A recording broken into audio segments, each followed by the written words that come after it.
Welcome, everyone, to another episode of Evolvequest, the show on Blog Talk Radio sponsored by Liberty Aid, the nonprofit that guarantees to remove any debt, any mortgage, any student loan, credit card, what have you. Yes, we guarantee that. So, a little update. Wow, we got a show tonight. I just, the build up, like I can't really build it up enough because Trent Goodbody is here, Minister Trent with the Temple of Light and Life, okay, and we've got a show for you tonight. We really do.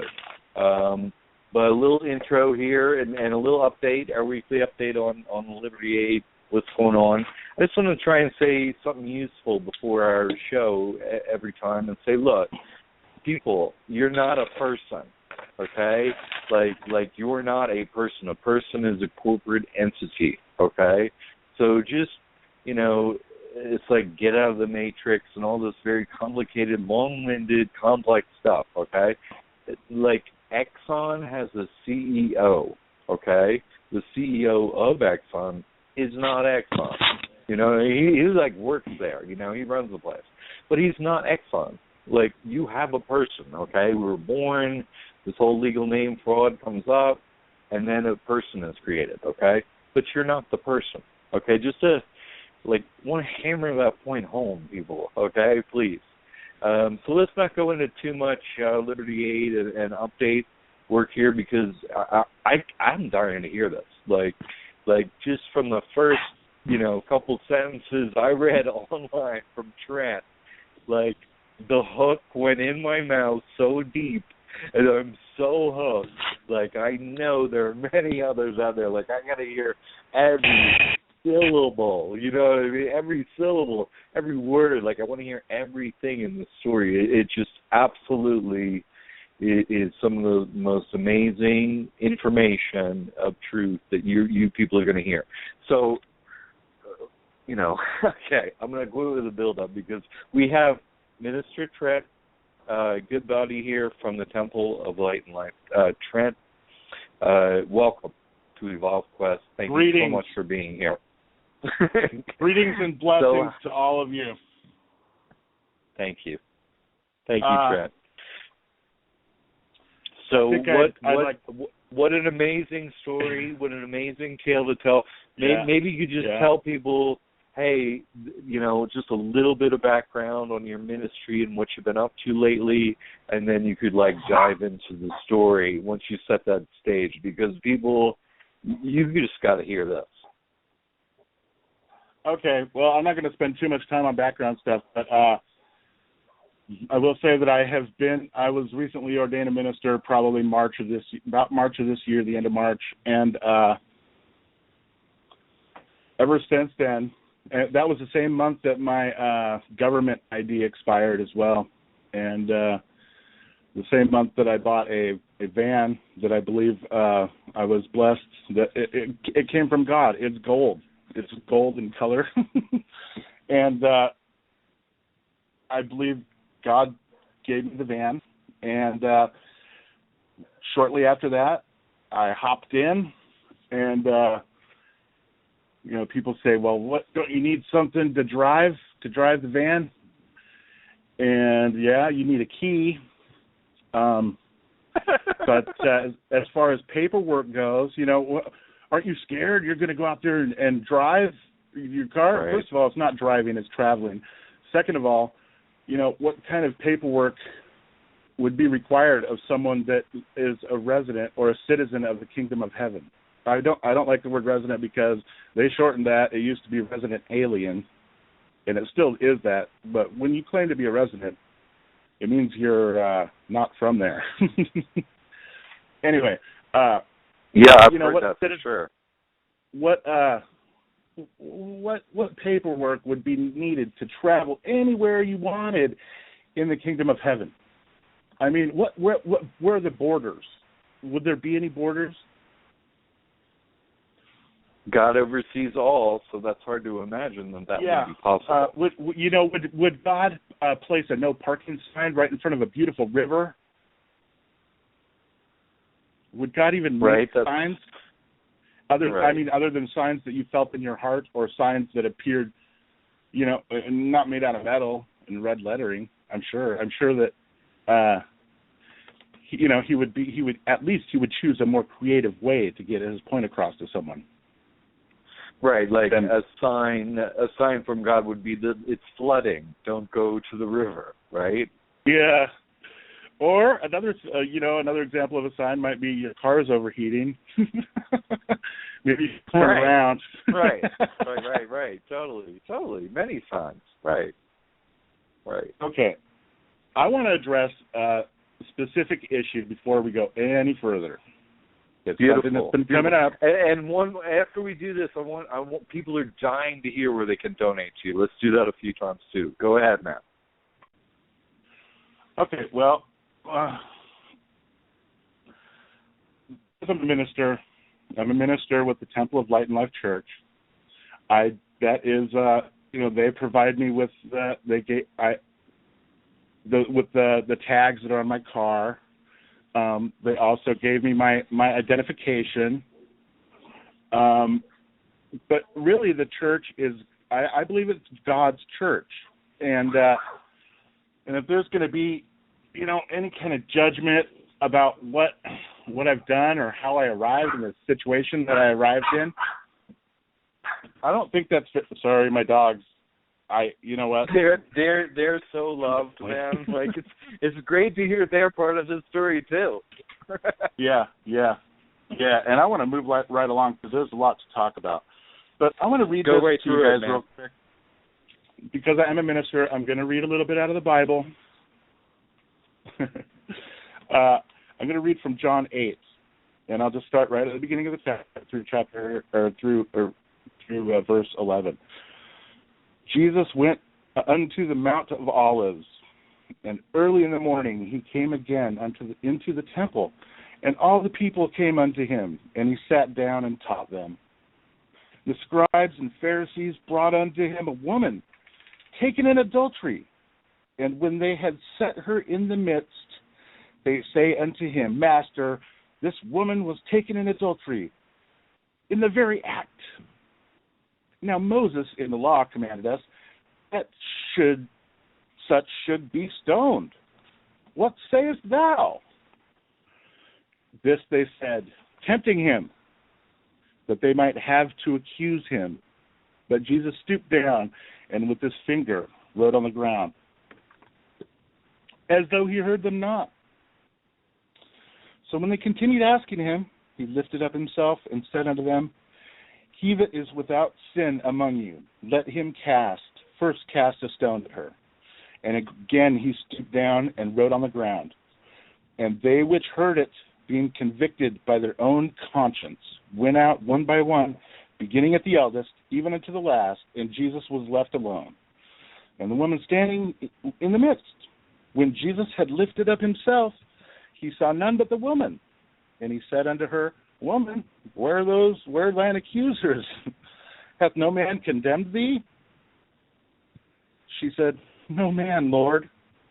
And Jesus said unto her, Neither do I condemn thee. Go and sin no more. The reason why I read that is because people may think that I was, didn't pay attention or made a bad decision or even an ill-gotten decision about something, but I don't think so. And I'll say it flat out like that. I don't think so. And I paid a dear price for this thing that happened to me. Or, I think I made it happen. And that's fine. But I just want to say that if anybody wants to pass judgment, then they have to have not sinned first. And I know that nobody is perfect. So let's move on, shall we? Beautiful, man. Thanks for sharing that. No, I mean, it's always that. One more thing. Yeah, beautiful, man. Yeah. Beautiful. I guess you could say I'm a representative of the Temple of Light and Life Church. However, I have my free will, God gave me my free will, and he also gave me freedom. And I don't think that my choices that I make in my free will should, I should not be judged, as being the church, or if, what I do, everybody in the church would do. Maybe this is a disclaimer. This not everything I do necessarily reflects the teachings of the church. I mess up too. But let's get on with the story, shall we? Well, let me jump in one thing here, because it's such a beautiful thing for people to conceptually accept the state. If you make an error in judgment or action, what have you, then you get punished. With the church, like you just went through that long, careful, very heartfelt explanation, if you make an error, right, then you say, okay, you look at your error, right? You examine it. And you say, and that's I made what an error. I want every single little error of mine to be analyzed so I can fix it. And that's how we learn. That's experience. Yes. There is no other way to learn, of course. You make errors, you go, whoops, I'm not going to do that again. Yeah. And then you're forgiven once you examine it, and then you move on with your life. It's such a beautiful, clear explanation of the difference between church and state. Those two methods. Yeah. So thank you for going through that. I appreciate that. And on to the story. I can boil it one more thing. You were the travel minister for the Temple of Light and Life. Did I get that right? Yeah. The minister of travel. Correct. Minister of Travel, thank you. That I just want to lay that groundwork down the story. Beautiful. Thank you so much for sharing. Yeah, and my clergy ID, my clergy certification from the church, does not list a birth date for me. They say unknown or not applicable. Right. And they also do not list. Awesome. They do not list an address for me. No, they say sojourner or traveler. My home is the kingdom of heaven. It's not a street address. But anyway, right as soon as I got home, I started writing some details down before I forgot. But what I wrote down wasn't perfect. I am still remembering things that happened that I didn't include in the written version. For example, when the cop came to my door, I asked him who the authority was, and he's all, the state. And I told him that the governor is in charge of the state, not God. So the state is godless. How would a member of the clergy be able to even, it's like it wouldn't work. And I grabbed my Bible. I said, "This is my authority." And he stepped back and had his hand on his gun. But at no time was I upset. Wow, that's a serious face-off. Bible versus gun. Wow. Yeah. So let me tell you. This is what I wrote initially. Let me tell you what happened. Thursday night, June 11th, 2015, I met someone who said they were a Christian and they loved God. Yeah, it was from an online dating site. She seemed really interested to meet me. So after talking to her much of the evening on Thursday, and I was thinking about driving down that night actually, but this is maybe seems insignificant, but this is God's hand working right from the very beginning. He convinced me through others and through myself to wait until the next day. I mean, I would be driving for 4 hours in the middle of the night. I wouldn't be there till 2 in the morning, and that's just asking for trouble. So I waited till the morning, and I drove over 100 miles from where I was near Spokane to Richland, Washington to meet her. Now, I didn't have any kind of, preconceptions about what was going to happen. I like to meet people, and I like to travel, and it doesn't have to get any more complicated than that. But on the trip, I did start experiencing an overheating problem, which I suspect was a thermostat, because the temperature gauge would go up, and then I would shift it out of gear and drop the the throttle, and it would go back down a little bit, and then I'd engage the gear and, you know, bring it back up to speed, and it would start going back up again. And after a while, it was fine. It just went back to normal temperature. I stopped and I put some water in it, but it wasn't like it needed water. It just needed, you know, the thermostat was malfunctioning in my opinion. So I also had an anticipation that God would call me to be tested this day. And as a matter of fact, I'd been praying about it all morning, asking him, you know, if this was something that I really should be doing, you know. And he answered and told me, yes, it is something that I need to do. Even though I was going to meet someone who I believe was possessed by a demon. Anyway, as soon as I met her, I could feel a negativity that I couldn't feel through the telephone or the text message. She had me convinced to come meet her, and until I met her, she said all the right words and even expressing a special fondness for my little dog Patches. An animal lover couldn't be evil, could they? But I believe we are tested through temptation. So, you know, who here cannot be tempted? Anyway, she was living in a domestic violence shelter at the time, and I don't know why I wasn't paying attention to the clues. I think that the payoff to all this will be a greater reward than if I just stayed where I was and didn't do anything. I had been sitting there for like a month, just like growing mold behind my ears. You know what I mean? Camping. I needed to get out and do stuff. So I did let her in my van, and we drove off to get some lunch, and then to a nice shady spot at the Finley Boat Launch where two rivers meet, the Snake River and the Columbia merge together. I noticed the no parking, tow-away zone sign, but I didn't pay much attention to it as I parked right next to it because it was the only shady spot. And as a matter of fact, now that I think about it, I never parked. I never got out of the car. I stopped. So that could be, you know, something that I didn't even deserve a parking ticket anyway. But right. I began eating my sandwich, and a bronze-colored truck pulled up. And pretty much right away, I knew it was a law enforcement agency. It turned out to be a Washington State Fish and Wildlife Enforcement truck. They entered the boat launch area parking lot entrance from the highway, and I activated my keychain video recording device. And, you know, this is why I bought this device. For sure. But I don't have it anymore, and I don't have the footage.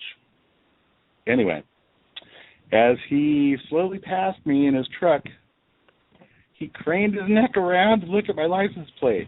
He circled the parking lot, came back, parked his truck in the no parking tow-away zone directly behind me. And he got out of his truck, which means he actually did park. He's the one breaking the law. Anyway, my van displays clergy, the church-issued clergy plates, like I mentioned before, not issued by any secular authority. I noticed at that time that there was more than just the officer in the extended cab truck, though. As they exited the truck, I realized that they were a film crew. What? And, you know, the story takes some twists and turns. Anyway, the officer approached my window. It was already all the way down because it was hot out, and the AC in my car, I tried to fix it, but I hadn't quite fixed it yet. I think I need to get a pump for it. He asked me if I knew I was in a no parking tow-away zone. And I replied that I hadn't really thought about it. But then he asked me for a driver's license, and I handed him my clergy certification, which plainly states birth date unknown. And I actually read the card to him. I've got it right here in my pocket. I can read it to you guys as well. I said, I, Trent Goodbody, the clergy minister for the Temple of Light and Life, by self-determination and ordination, declare myself a legal, living, breathing man operating under the divine law and will of God. The pure Cambridge authorized 1611 King James Version Bible is my evidence of law. I am not a corporate entity dealing in commerce requiring a license of any kind. I travel by right, not by privilege. Anything you say or do in violation of my rights can and will be used against you under the common and ecclesiastical law. And, wow, that is quite a statement. Thanks for sharing that. Yeah, well, if you decide to participate in a godless state, you're in the kingdom of hell. And I hate to put it any other way, but these people that have created this kingdom of hell on earth changed all the names. America, it used to be known as the Promised Land, but somebody named it America, and nobody knows it's the Promised Land anymore. It's all words. Babble. Anyway.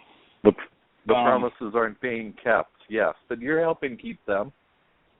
Yeah. Well, after I read the card to him and handed it to him, he looked at it and asked what my birth date is. And I replied that as minister of a non-denominational, non-incorporated, state-free church, it is against my faith to identify with any secular numbers, names, licenses, registrations, or other information. And I also asked him if he could actually remember his birth date, and that as a newborn infant, it is impossible to remember the date of birth. It is all hearsay because it is not something that he could possibly remember because he didn't have the faculties to do so. So he took the ID card back to his truck for about 20 minutes or so. All the while, cameraman and people holding their microphone booms were actively doing their job. Then the game warden comes to my car and asks for my birth date again, then noticeably inspects my VIN number on the front of the vehicle and calls it into the radio dispatcher. He then says that he called the supervisor, and I remark, well, that's nice. That's helpful. Because I was going to ask you to do that anyway. But he then returns to the car to run what information he can and to likely offer a narrative to the camera crew waiting for the senior officer to arrive. Another 20 to 30 minutes, and there may have been more of an exchange. That might have been where I told him that the Bible is my authority. I don't have a video record. I'm just trying to. This story is one that I wrote. It's from my memory. I don't know all the details, and some of them might be not exactly right, but it's how I remember it. So we'll just have to wait for the film crew version to come out before we see what kind of discrepancies there are. But anyway, just say who are those people? I mean, that is just like, if people are looking for the hand of God in this, it's just mind-boggling that you drive all the way across the entire west of the Americas, and the only time you can stop this is film crew. It's just like I can't even. Who are these people? Well, we'll get to that. Right on. I can't even, it's just, go ahead. I'm sorry. It's just okay, so I tried calling the church, right? I tried calling the church because I was like, oh, man, maybe I'm not just going to get a drive off or travel away from this. So I tried calling the church number and couldn't get through. And then I thought I called the bishop. And I had been talking to the bishop today, and he told me that I did not call him. So I don't know who this was that I called, but they were very knowledgeable, and they stayed on the phone with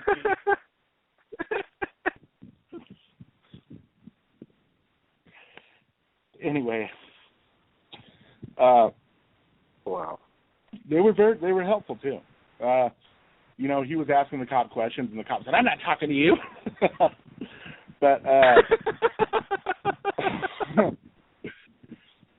then that's when another bronze-colored Washington State Fish and Wildlife Enforcement truck arrives with the sergeant and even more film crew people. The first arriving officer and the newly arrived sergeant have a little conference together with the film crew, of course, and then after talking for a few minutes, they all then converge on the van. And you know what? I've seen other videos where they have a crap load of cop cars. There were only 2 officers there. So I guess, Right. I guess they didn't feel I was too much of a threat. as a matter of fact, I told him I was peaceful from the get-go and that I don't have any weapons. And, I said that you are the one with weapons. But anyway, the sergeant approaches, and whoever it was I was talking to on the phone told me to ask him if I if I was under arrest or if I was free to go.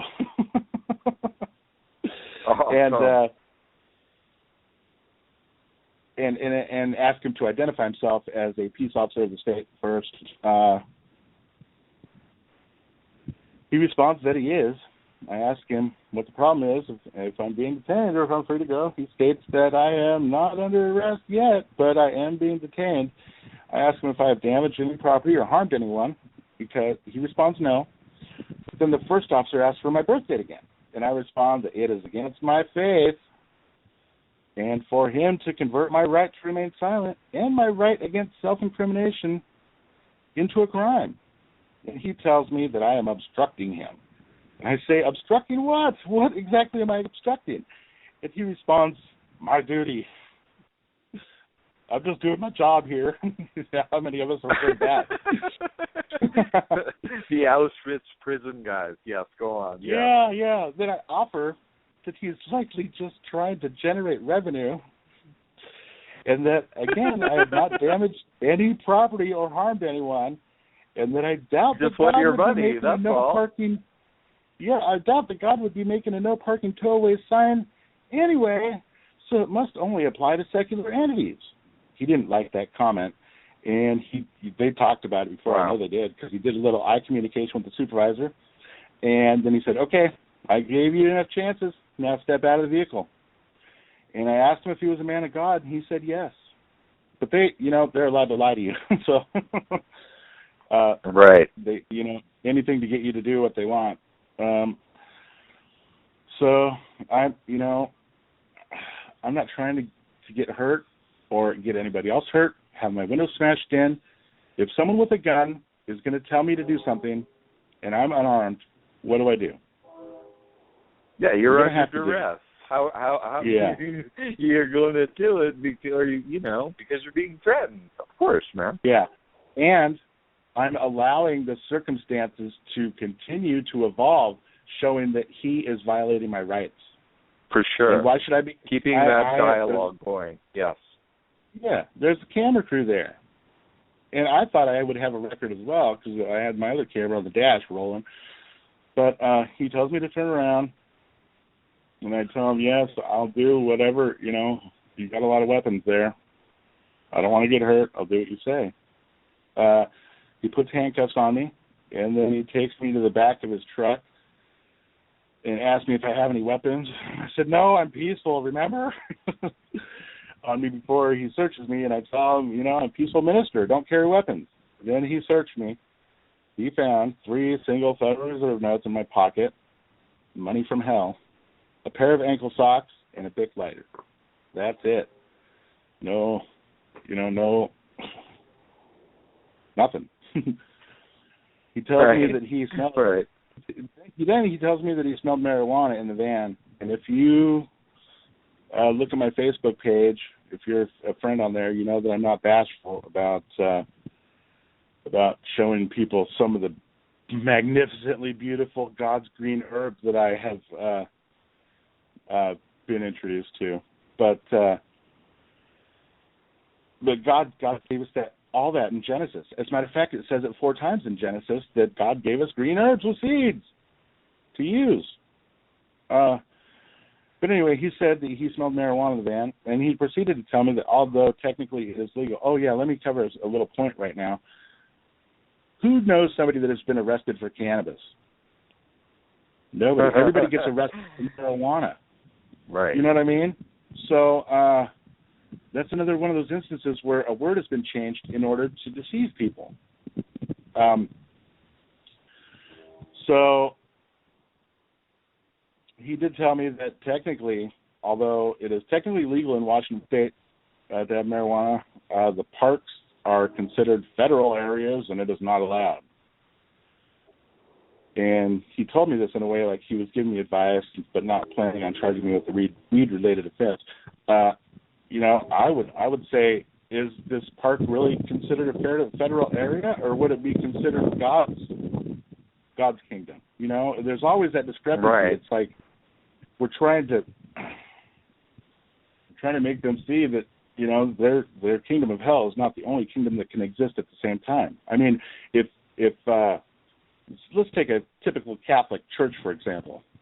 And I'm not saying that they're good or anything, because they are a registered corporation.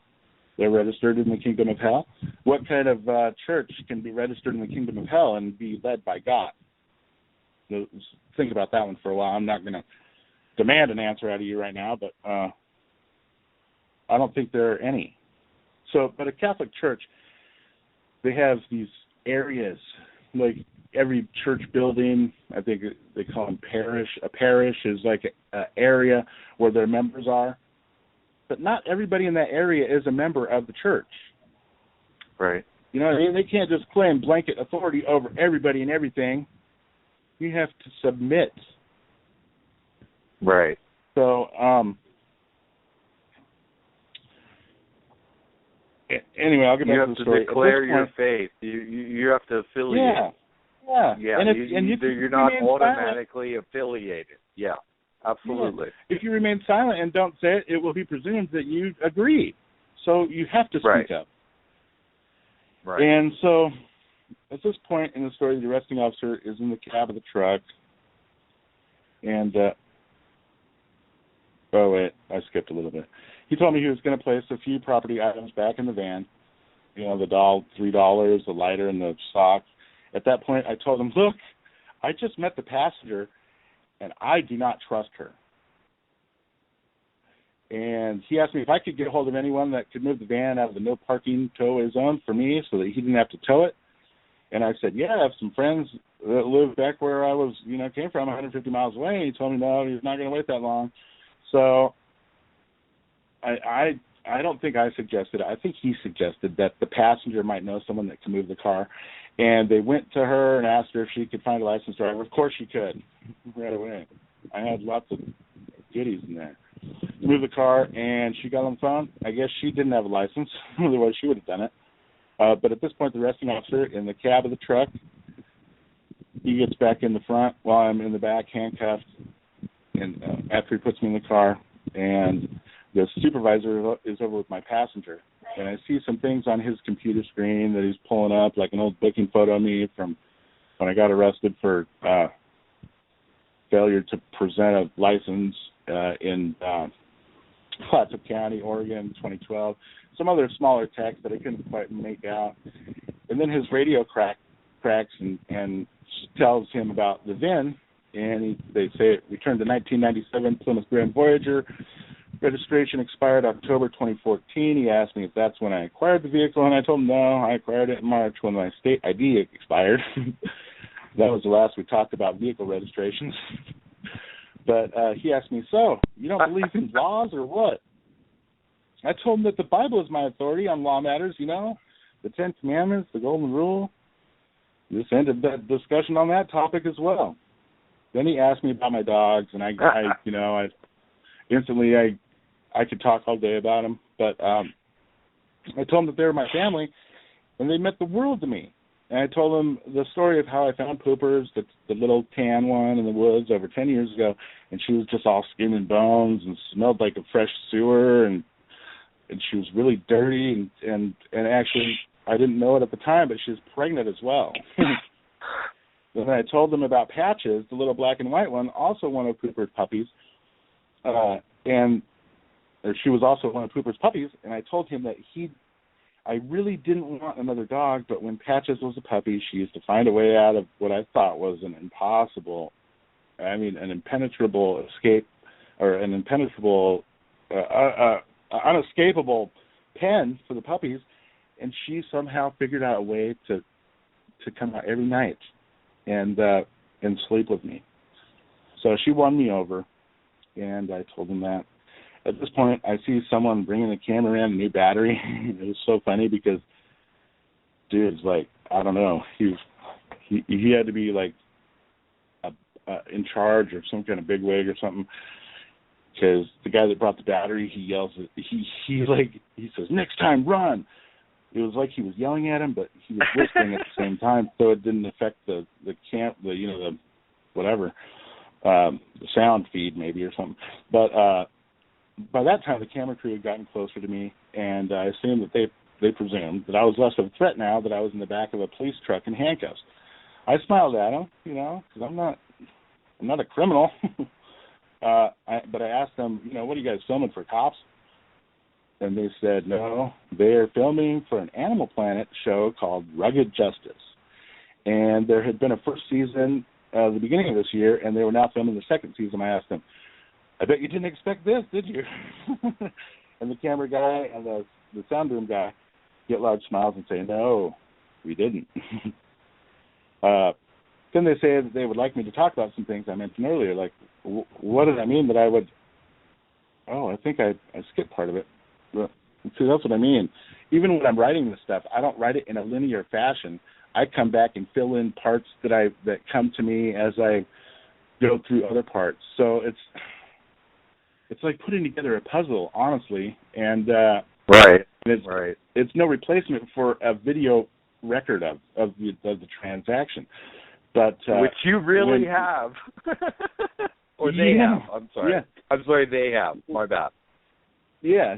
Anyway, when he was pulling me out of the car, right before, when I asked him if he was a man of God, I told him good, because that's where, wherever I get stranded is where I'm going to establish my ministry. And I'm going to have people come from all over the country to be a part of my congregation, and we are going to have church here. And you are going to see a lot more of me out there. And the film crew was like, why don't you tell us no more about what you meant when you say you're going to find your ministry if you get stranded here? I told them more about that. I was like, look, it's where God is putting me. What more can I say? I allow God to lead me, and yeah, maybe I make some decisions and He helps me, and I see His hand in some things, but He is not going to sit there and judge me and tell me that, oh my goodness, you were online looking for a date, so you're damned forever. Although I do get charges, and I don't feel like I'm damned forever. As a matter of fact, I feel blessed. And after you hear the rest of the story, you might not think I should feel blessed yourself, but I honestly feel blessed. I want to let you guys know that I lost my laptop during the course of all this, and today God gave me an even better laptop than I lost. Wow, that's awesome. Yeah. He delivered it to me. Yay! Happy to hear that, yeah, man. Definitely. Happy to hear that. So, these guys were questioning me. They were doing like an interview, and I sat there for like maybe 45 minutes talking to the camera about assorted topics that they were asking me about. Like what is enlightenment, and I told them that the Lord told me I'd be tested today. I've been praying all morning about it, because I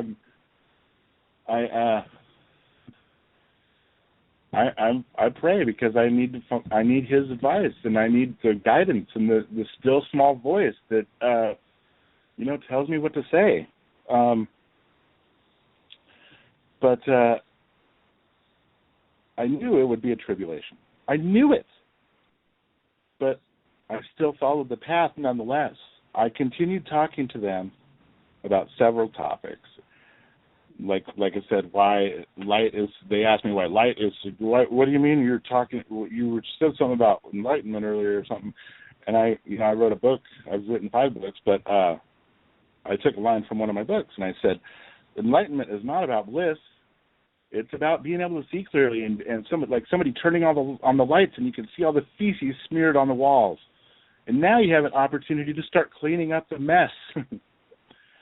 But I love that image, man. It's so genuine and accurate. And I saw an interested look on both the cameraman and the sound guy. Like they were really digging all this. Probably because they want to edit it down, and to me, I don't know. I hope it's uncut, but I know it won't be on a short show.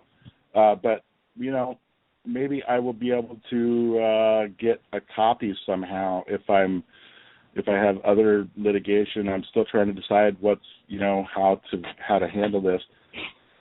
I do have ideas, don't get me wrong, but right. I'm always open to suggestions as well. Anyway, so from the back of the police truck, I see a guy get into my van. Someone I don't know. He didn't look like he would be my friend, though, or the kind of person I would hang out with. Then I see my brake lights come on, and then it starts moving, and little did I know that would be the last time I saw almost everything in that car that meant anything to me, including my laptop, tablet, phone, wallet, every penny I had, some rocks I had collected throughout the whole West Coast, camping gear, clothes, tools, pretty much basically my entire collection of earthly possessions. Also, in the van were the dogs. They can't live without me. Like I was saying earlier with poopers, it took her after I found her in the woods, it took her 9 months to even warm up to me, to even approach me. And what that tells me is that she came from a bad life too, I think. We were meant for each other. Right. But now I know she would give her life for me in an instant without even thinking about it. Even though she's a little dog, she would put herself out there immediately for me whenever I needed it. And so that's the end of the written story that I wrote. So now we can continue on with just kind of me telling you the rest. Awesome. So I've heard my van up to this point. Thank you. Yeah. Okay, so I see that guy pulling my van around, and it goes out of my view, and the camera guy, the one who barked at the other guy to bring him the battery run next time, he says, "Okay, on the way to the jail, I'm just going to get in the front of the truck here and film you. You can say whatever you want, and we can talk about stuff, and we'll just get some footage while we're on the way." And I said, "Yeah, okay." How fine. Convenient for you. Awesome. Yeah. So I spent the whole time talking about stuff, and actually inquiring of the officer,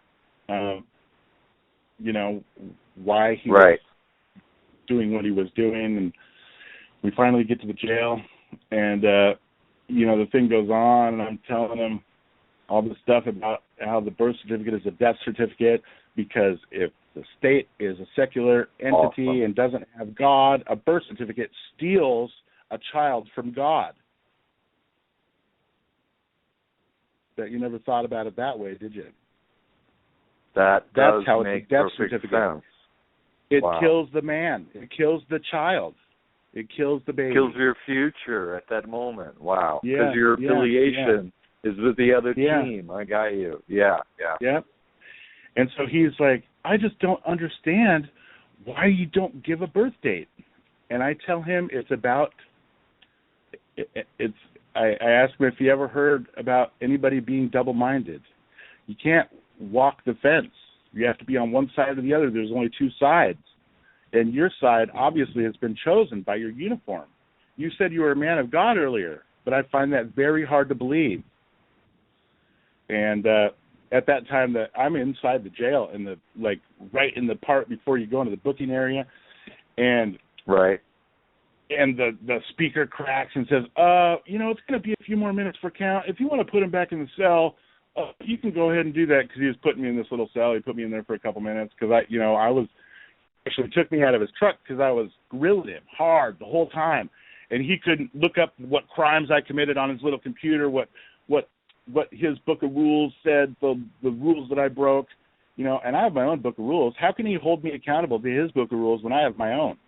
I was getting to him. Right. So he took me into a little holding cell before you get to the booking, and he let me out because he thought that we were going to go in now, but they said, no, our count's taking a little bit longer, and I'm all, yeah, I have stuff left to say.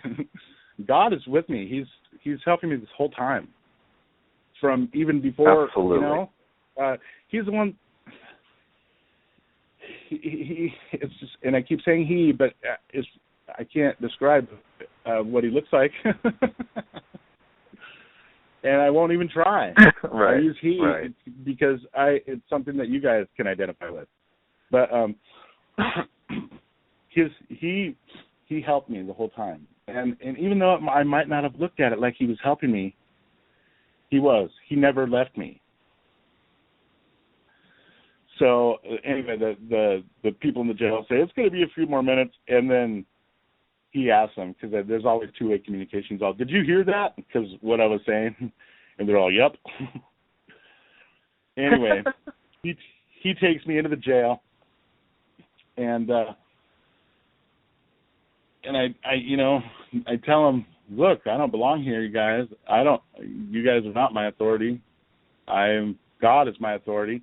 And you guys are acting in fraud. And this officer here wants me to act in fraud by giving him a number that doesn't even belong to me. And so I realized at that point, this place is pretty relaxed, and I don't know, it was strange. The feeling in there was really strange. It could be that it was, the temple of the devil. I bet that's part of why it felt strange, or that maybe his housing facility for all of his lost souls, whatever you want to think, call it. I started talking to people because it was a pretty lax atmosphere in there. They let the inmates talk to people there that were sitting waiting to get booked, and some guy comes up to me, some officer, and says, Mr. Goodbody. And I said, I would appreciate it if you could address me as either minister or sir, because when you address me as Mr., I feel like that tells me you're presuming authority over me. And we're all equal. All men are created equal. Until you get, weapons involved.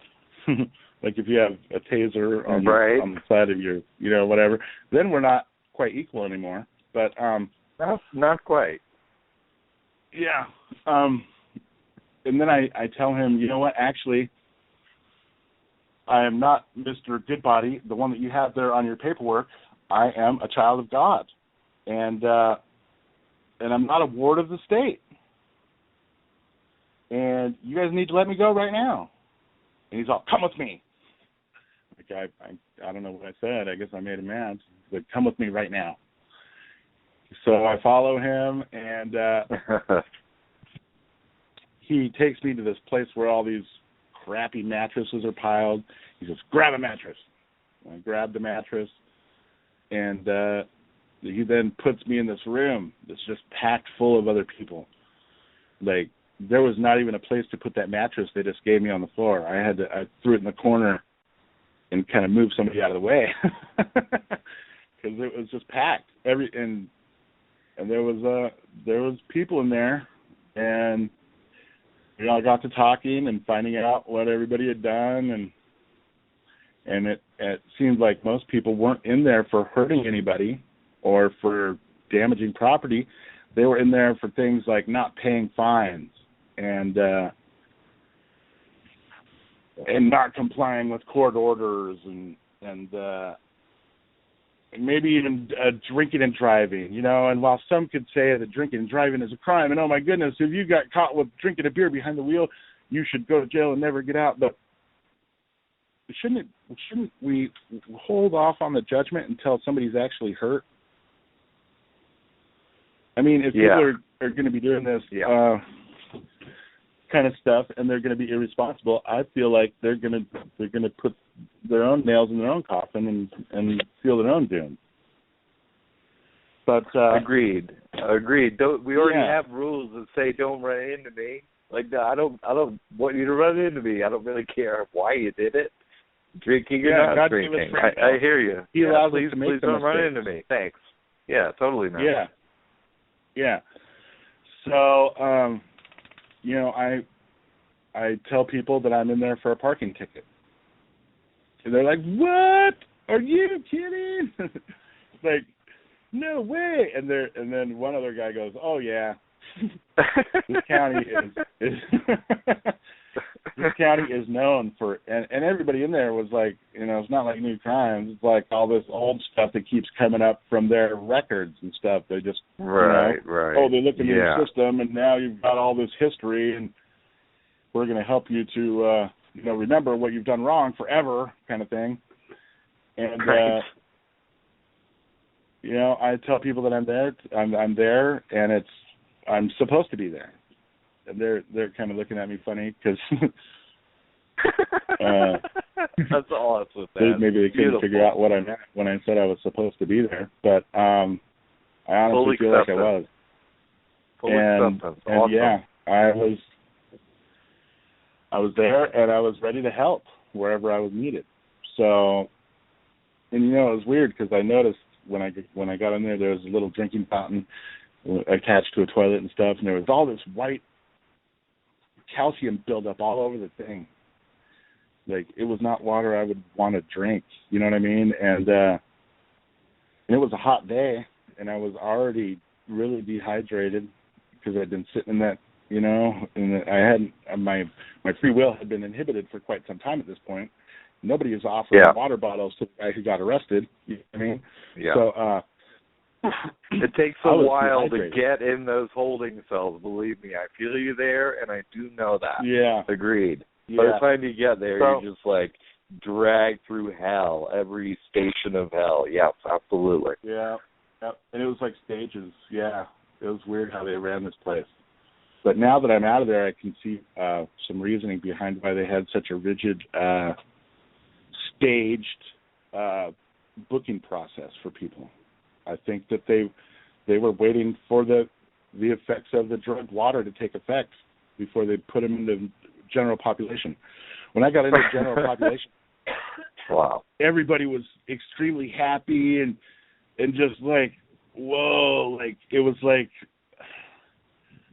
some kind of antidepressant land of zombies. It was nuts.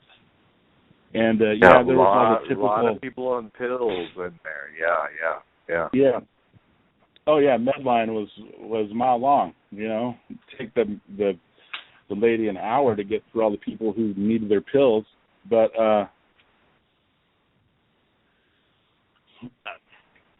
finally I spent the whole night in the first holding cell, crammed full of people, and there was this dude right next to me that was like, he was not. I mean, a lot of them were not coherent. This guy next to me was totally passed out, and he kept rolling over on me and stuff. And I was talking to this other guy, and quickly found out that he was not quite all there either. It's like these people have been repeatedly victimized for years and years, and they end up being damaged. This whole system is so damaging to people. I spent the whole night on the floor there trying to help people in that situation. I understand. Yeah. Yeah. And that was one of the longest nights I ever endured, because it didn't start at night. It started at like 4 p.m. when I got there. They put me in this thing, and it was loud in there. People constantly talking. There's no air circulation, and so the next morning, they moved me into another place that had 2-man cells. It was a big room with 2-man cells all the way around it, 2 stories tall, and they put me in a cell by myself. And everybody was like asking for their hour out. I guess they get an hour out of there each day to go make phone calls, and I still hadn't even seen a phone or been offered access to a phone or even knew how that worked. Oh yeah, I remember in the booking area, they weren't even going to give me you can't get on the phone without a code or something, and they didn't give me one. And some other inmate had to tell me, for sure. You didn't get a code? You need to get a code. And maybe they were neglecting to do that so that I couldn't make a phone call. I don't know. Waiting for me to bring it up kind of thing, like, we're going to try to do whatever we can with this guy to try to make him miserable or whatever. But, you should be able to communicate with somebody. Aren't you supposed to get a phone call? That's the rumor I hear, but yeah, that's what you're talking about actually happens. Yeah. Yeah. I just got told that. How much longer are we going to be on the air today? We have another hour if we want to use it. It's up to you. That's how long we can go. Yeah, no problem. I mean, there's no cutoff. Take your time. We're but if about you have to halfway go through early, the story anyway. Yeah, I want to hear it, man. We're about halfway through. But I noticed that there is something might be happening near me pretty soon where I have to move or something. But right, okay. Anyway, they take me into this other part of the jail, like I was saying, and I'm in a cell with the same one of those little sinks with the toilet, oh man, there was so much calcium deposit everywhere. I was thinking, how come nobody cleans this? And I scratched a little bit of it, and it just doesn't come off. I mean, you need maybe some CLR, but you'd have to have some strength, some kind of powerful, maybe steel wool or something. I don't know. I don't know how quick it builds up or what, but it was really strange. You don't see that very often. Like, it was just weird. And they were actually doing work on the water system in the jail, and one day there was absolutely no water at all. I kept pressing a little button in myself saying, look, I'm thirsty. When's the water coming back on? And can I get a Bible? Wow. Unreal. Yeah. And it wasn't the kind of water you wanted to be drinking anyway. But it never is, yes. Yeah. Oh, yeah, I forgot. When I was in the first part, of all the people sleeping elbow to elbow on the floor, they brought dinner in there at night, and I said no. I told them I'm on a religious fast right after I grabbed my tray, and I said, anybody want this? And I handed it to the rest of the people in there. And then breakfast the next morning, I get up to go get my tray, and the cop says, are you going to eat it? And I'm like, no. And then he backs the guy up with all the trays and says, then you don't get one. And, that was just interesting. So I didn't want to eat anything there because I felt like everything was contaminated. Everything. It's like a big cesspool. It is a strange place, definitely. Yeah, I got in there on Friday afternoon, so that Saturday morning is when I got moved to that next part, and then Saturday went by, and they let us out for an hour during the day, and I tried to make some phone calls and couldn't get a hold of anybody. I couldn't even remember any numbers, and it was just awful. I had 3 numbers. My friend up in Spokane, my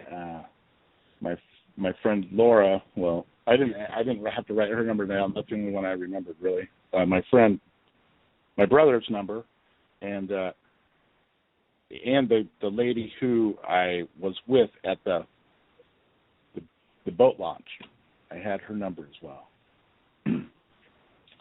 Trying to call all of them, no luck, none whatsoever. Nobody's answering. Maybe it's because it was Saturday or whatever. Maybe it was because of the hour that they let us out. It was like 9 a.m. or something, and that's the only time you get out all day. So if they're not there, you don't get another chance to use the phone. And And then I wasn't having any luck on the phone, so I went and sat down, talked to some other people. Kind of found out more about how that place goes, and if I was in there for a parking ticket and not giving my birthday, there's got to be some petty stuff going on. I just couldn't believe they were so willing to violate my rights. But at the same time, my van is unlicensed, unregistered, no insurance. I don't have a license. I was in a tow-away zone, but they didn't tow my car. And I feel like I could have been worse off as far as charges go.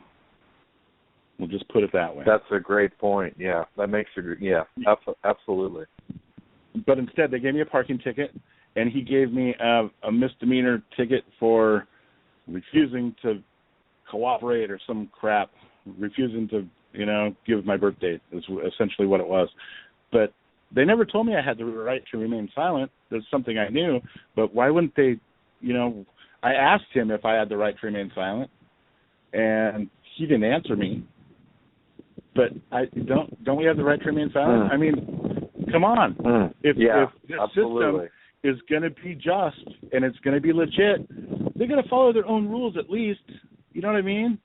If I had the right to remain silent and you're going to convert that into a crime, there's nothing else to say about that other than it's wrong.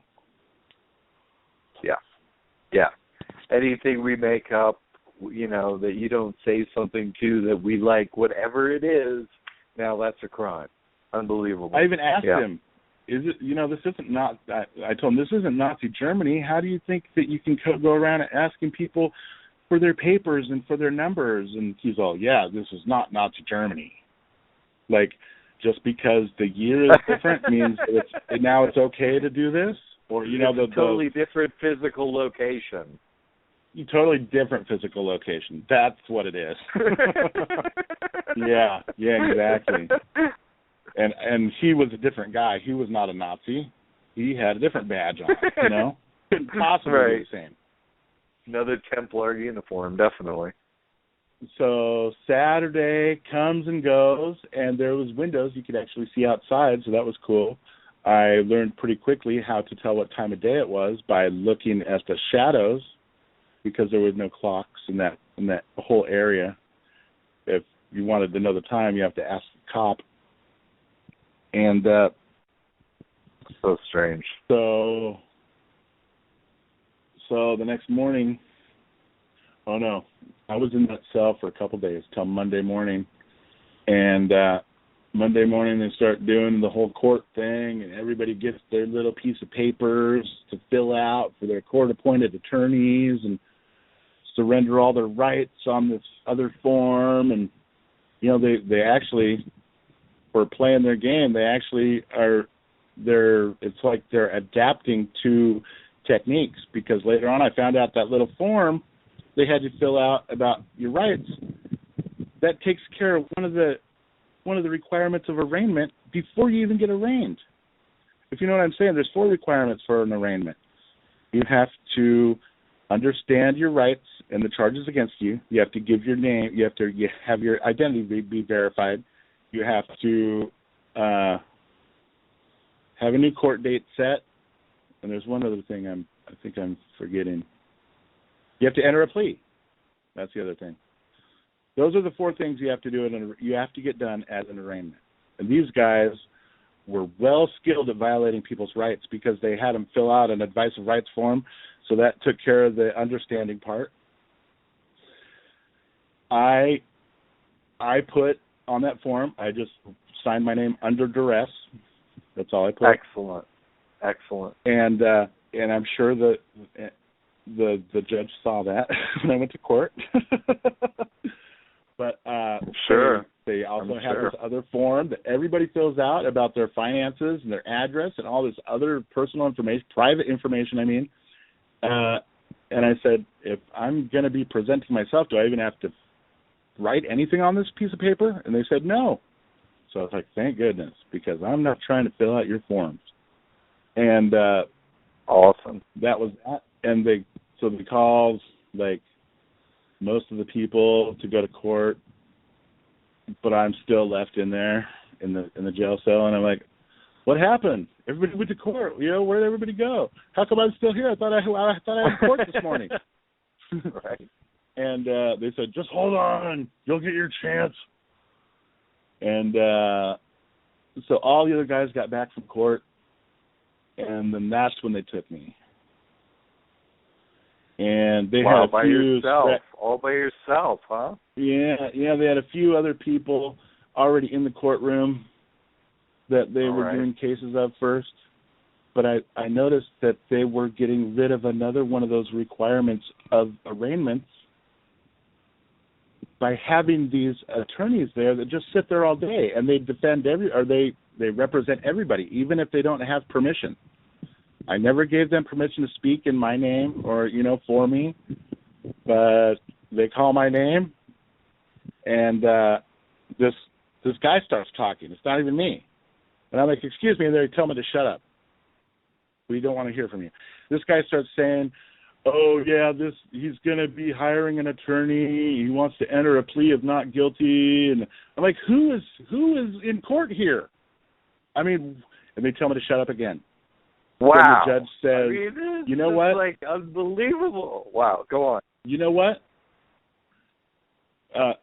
He looks at my record or whatever, and the guy that was speaking as me said, I think he's from Oregon, and the judge said, yeah, he still lives in Oregon. And he said, I'm not letting him out. $500 bail. And what? So then they took me out of court and they handed me this piece of paper. I didn't sign it. I didn't even, really, really, really, how can this be considered fair? Seriously. They set the new court date for me, so that was the third thing. And they had some guy speaking for me, entering a plea in my behalf. And every time I tried to talk, they tell me to shut up. So it was just nuts. And so then they probably back. didn't film that for the episode. My God. Yeah, they take me back to my jail cell, and I'm just devastated. I thought I was getting out. The guy, before he started talking for me, he just whispers in my ear. He says, "You're getting out." So I'm like, okay, cool, And then he starts talking for me. They wouldn't let me talk and all this, and the judge says, "No, you're not getting out." And so I'm devastated. And they take me back to my jail cell. I think they feed us lunch or something. I just leave the tray there by the door. And they give you a little packet of aspartame poison drink mix to mix so you can feel better, have a little something sweet. But there's no way I was touching that stuff. And then they moved another inmate in the cell with me. And the guy's name was Pat. He was pretty cool. And I even called him after I got out because he helped me as well by calling people for me after he got out. And because I told him, I'm going to be in here. And he said, well, I'm getting out because I'm only in here for not paying a fine. And just like everybody else, I think. But Totally, yes. He was cool, and we talked for a while. And he, I had my Bible, and I was like, what do you think about people that read Bibles? And he shows me this book. It says Psalm 91. If you've never heard of Psalm 91, you should read it because it's the insurance policy. He will protect us. He will not always make it so that if things are easy, but he never leaves as long as you are committed to him. No matter what happens. Anything could happen.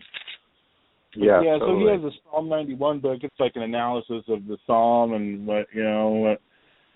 And I said, let me take a look at that. And it was like, I looked at it and looked at the back cover a little bit, and I was like, wow. They have twisted and convoluted the meaning of this, because you know what that book was for? It was an analysis of Psalm 91 for military. Wow. So really, having people say in the name of the Lord that they will be protected while they're killing other people, it's just like totally perverted and totally using that book to help you destroy other people and other nations and other everything. You know, it's just nuts. But it sure is. Anyway, he showed me that book. We were talking for a while, and then the next morning, or the next day, or maybe it was that night, it was Sunday night, or Monday night, that they moved me into general population after court. And that place was just crazy. It was a big open dorm. Like, there were no empty bunks. As a matter of fact, they were giving people these plastic boats to sleep in because all the bunks were full, and that's how they liked it, I guess. And amazing. I felt like a cargo being packed in a warehouse. Let's find room for more of these boxes. I've been in those rooms. I understand. Yes, totally. Yeah, and it was crazy because people were like flocking around me because I don't know why. It was just strange. I was like, everybody was wanting to shake my hand and what are you in here for? And here's, my name's this, such and such, and yeah, nice to meet you. I'm here for a parking ticket and not giving the police my birth date. And they're like, whoa, really? And yeah, and so there's no hour out in there, but you're always out. You're always free to walk around and do whatever. It was way more casual. Like how could it be so open and everybody's always friendly to each other and fights don't happen. Nobody ever disagrees. What's really going on in here? I mean, it almost sounds like free will's being taken away, maybe with some kind of, that was like a thing the whole time. And even today, I feel like I'm coming down off of some crazy mood-altering drug. I've got like these sores on my tongue. I've got these sores on my tongue that I don't know how they got there. I haven't been doing any weird stuff. I just been drinking a lot of water since I got out, a lot of pure water, that I know is not contaminated. But I've been feeling strange for the past few days, and it might just be the after effects or whatever. But one of these times, I was, introducing myself to someone else, and I said, you know what, someone out there that I don't even know has possession of all everything, my whole life out there. And I don't think I'm going to get it back. Yeah, well, maybe you're not going to get those same items back, but I mean, like, can we just do this at least once, Trent? Because the story's great. I want to hear the rest of it. Yeah. Let's just throw in some info about how people can donate to you because, like, you're out there being the, minister of travel for this temple, and you're YouTubing this. You're putting your whole self out there. You're putting your whole ministry out there like nobody. I mean,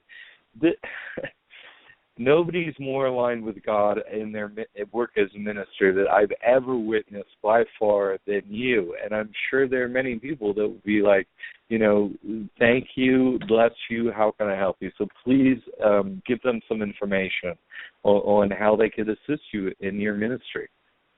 Okay, here is the quick and easy way. It's on GoFundMe.com/XAASVW. Sorry, I didn't customize the link yet, but it's GoFundMe.com/XAASVW. All right? Excellent. Basically what that is that helped me continue my ministry fund page and help me rebuild. But yeah, awesome. Back to where I was. That's wonderful. So yeah. GoFundMe, people can go there, and that's the way Trent's working on his ministry to keep him going. So I know, like me, there are many people out there listening right now, and we'll listen to this on the archive, and it goes out there. Like, I mean, I interview a lot of people, and I talk to a lot of people in my work. I just want to say, like, I'd really like to see people support Trent in this work.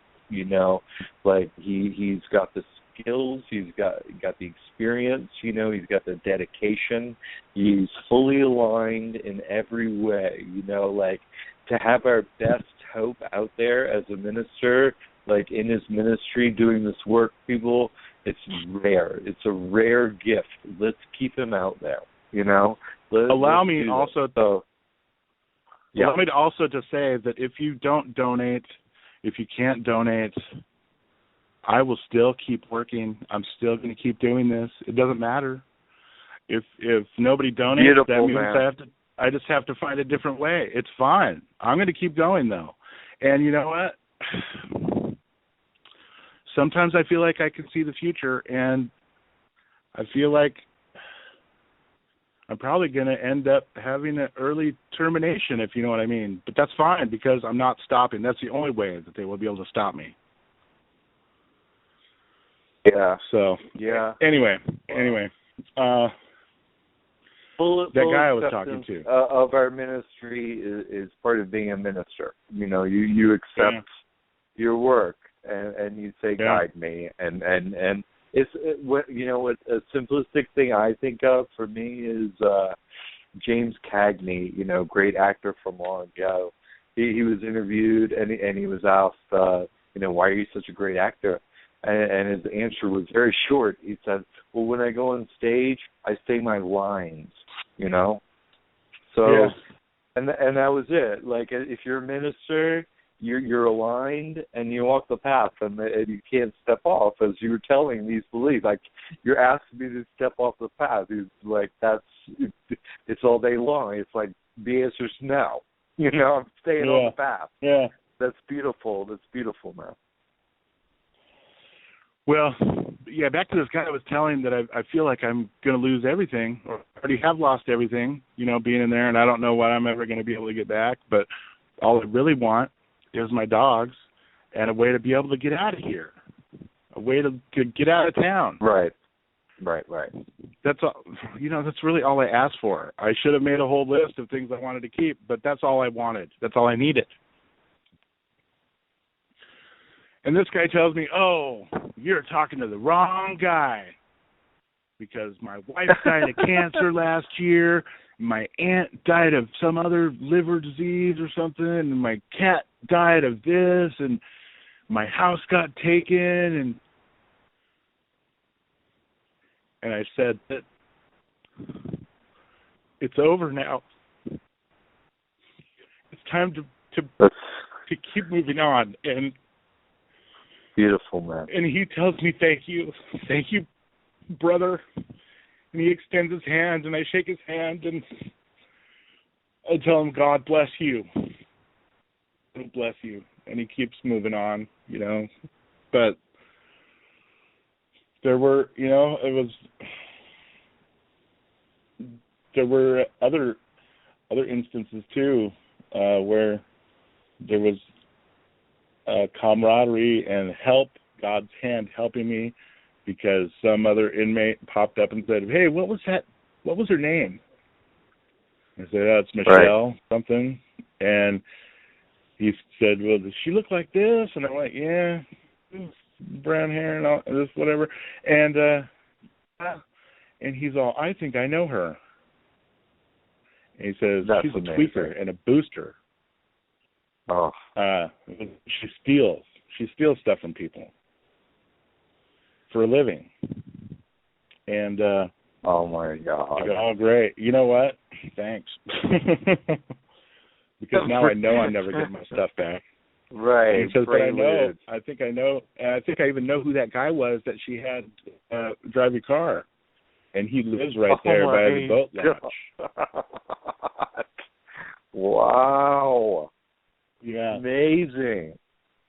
How can that happen? How can that happen? Wow. Yeah. I mean, and he was in the bunk right next to me. Sure. Wow. Right, the next bunk. Wow. Oh. So we're always out in that dorm area. So I decided to just plant my ass right next to the phone and start dialing numbers and just not stop until I get through and get something happening. Somebody out there has to help. Because, now I know what's really going on. A $500 bail. I had more than that in my, in my wallet. I had a $100 bill, and then I had my 2 cards, and one of them was from my other GoFundMe account where I was trying to raise some money to buy some land, and I'm not going to go over the moral choice of if you should buy land or not. We're not talking about that today. But no. But plus, there are a lot of, I was a real estate developer. There are a lot of expenses on the way to buying land and getting land. Yeah. This is one of them, simply. Yeah. But it's real hard. I'll just say that it's real hard to operate in this world without using the military script that they provide us with. No doubt. It's very difficult. It's real difficult. So anyway, I was making all these phone calls, and you get 1 minute call to each new number you put in there. So wow. I remembered. I tried her, the one that I left all my stuff with. She was never answering, never responding. And you don't use the minute until you actually get connected. So you can keep calling and keep trying to use that free minute until they answer and talk to you. She never answered or talked to me. So I called my brother. And my brother said, "Oh, yeah, I got your message." And I was like, I didn't even think about it at the time, but I didn't send him a message. He was telling me he got some message. And he's all, "Yeah, I called her, and how did he get her number?" But he said, "Yeah, I called her and talked to her. She said that she spent all the money already. And that she couldn't bail you out." What? It's not happening. And then that was about a minute's worth. The phone went off. Wow. So that really makes you want to keep dialing now, doesn't it? Oh my God. Yeah. I tried to talk. Oh my and God, that was the only person I could get through to. The hurdles fire keep coming. Yes. Wow. Yeah. So that was the only person I could get through to at the time. That I remembered. Oh, my best friend Laura, back in Beaverton. I knew her number, and I called her, and she was on the ball. She called her. Sweet. And that chick asked her for money first thing when my friend called her. Wow. Wow. Is there any way you can wire me some money, because we need more money? And as a matter of fact, she was texting her all night asking for money. And we'll get to why she was doing that in a minute. But she had already paid for a room out of my card for that night. She didn't need more money. Whoa. Wow. But yeah, she was living it up, going to hotel rooms on my money and my cards, and trading all my stuff for, dime bag, whatever they do, I don't know. But my friend Laura, in the minute I was talking to her, she's all, "I'm at work right now, but you can call me back in like an hour, and I'm going to set up an account, and I'll take your call, and we can talk about this and get it figured out." And I said, "Just get my dad's number." So she got my dad's number, and when I called her back later, and I said she called my dad and told him what was going on, and So then I called my dad after she gave me his number, and I told him, I need out of here. I need help. I need it right now, because every minute longer I'm in here, the risk, the chance of me getting stuff back diminishes. So right. I got off the phone, and I felt at peace.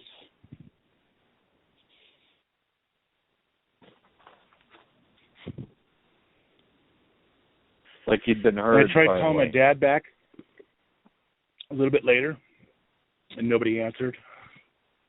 But I didn't need to talk to anybody, because I felt the answer, that they were already on their way. Right. You felt like it parted, and your time was coming. I understand. I was at peace, and I was thinking, man, what else can I do? And so I consulted with my new friends, and they said, get her for ID theft. Because I had my friend Laura type in my bank account on her phone, or on, through the phone. I gave her my password and credentials to get in my bank account. She said, yep, she's charging it up. There's all these new charges. And I'm still waiting for my stuff to get cleared up from that. I'm sure it's not going to be done for a while.